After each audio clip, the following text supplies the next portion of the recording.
بسم اللہ الرحمن الرحیم۔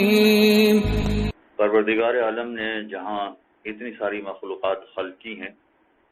وہاں انسان کو اشرف المخلوقات بنایا ہے، اور اشرف المخلوقات ہونے کے ناطے سے اسے یہ کہا گیا کہ تمہارے لیے یہ دنیا آزمائش کی دنیا ہے، اور آزمائش کی دنیا میں تمہیں آزمائش سے گزرنا ہے، اور اس کے بعد تمہیں ایک دوسری دنیا میں جانا ہے جہاں تمہارے سزا و جزا کا حساب و کتاب ہوگا۔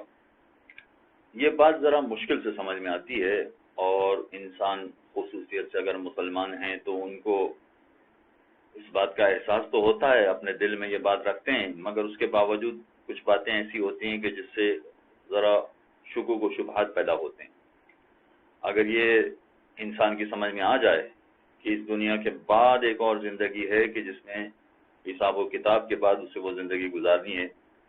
تو اس کے لیے اس دنیا میں عمل کرنا زیادہ آسان ہو جائے گا، یہ اس کو عمل کی زندگی بنا سکے گا،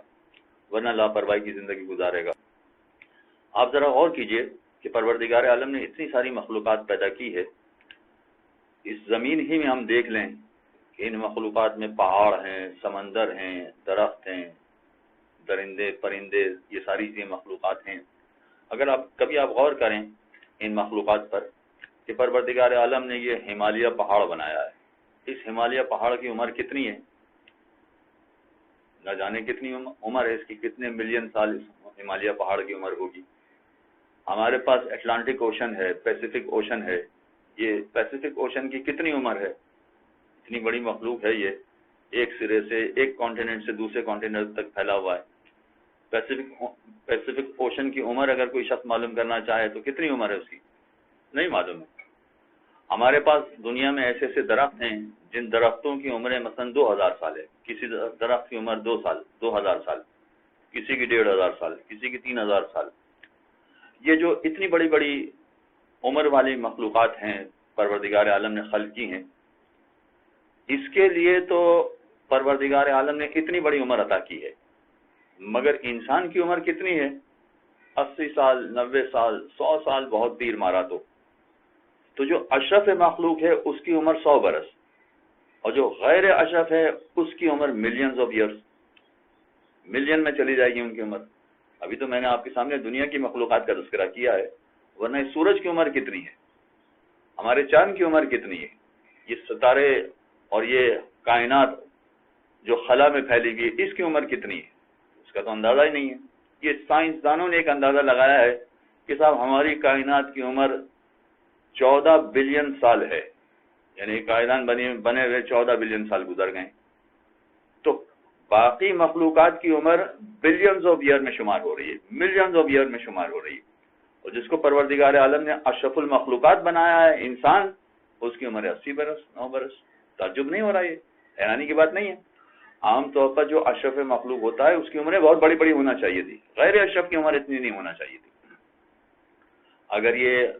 اعتراض اور یہ خیال ذہن میں آ رہا ہے تو بالکل صحیح ہے اپنی جگہ پر کہ ہاں اشرف مخلوق کی عمر زیادہ ہونا چاہیے تھی، مگر یہ اعتراض بڑی آسانی سے حل ہو جاتا ہے۔ اس کا جواب اگر ہم تلاش کرنا چاہیں تو بڑی آسانی سے تلاش کر سکتے ہیں۔ وجہ یہ ہے کہ باقی مخلوقات کے بارے میں نہیں کہا گیا ہے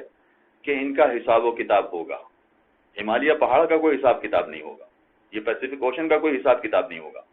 یہ سورج، یہ چاند، باقی جتنی مخلوقات ہے اس کا کوئی حساب کتاب نہیں ہوگا، ان کی ملینز آف سال یا بلینز آف ایئرز ان کی عمر ہے، مگر ان کا کوئی حساب کتاب نہیں ہوگا۔ انسان کا حساب کتاب ہوگا، اور انسان کا جب حساب کتاب ہوگا تو اس کے بعد اس کی جو زندگی ہوگی، یا تو جنت میں اس کی زندگی ہوگی یا جہنم میں اس کی زندگی ہوگی۔ اس کے لیے قرآن نے ایک لفظ استعمال کیا، خالدین فیہا، آباد الآباد، یعنی اس میں پھر ملینز کا حساب نہیں ہے، اس میں بلینز کا حساب بھی نہیں ہے، خالدین فیہا ابد الآباد تک۔ تو انسان کی 80 سال کی زندگی کو خالدین فیہا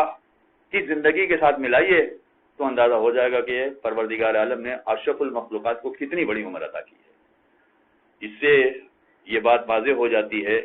کہ انسان فقط اس دنیا کے لیے پیدا نہیں کیا گیا ہے، اس دنیا کے بعد کی دنیا کے لیے اصل میں پیدا کیا گیا ہے،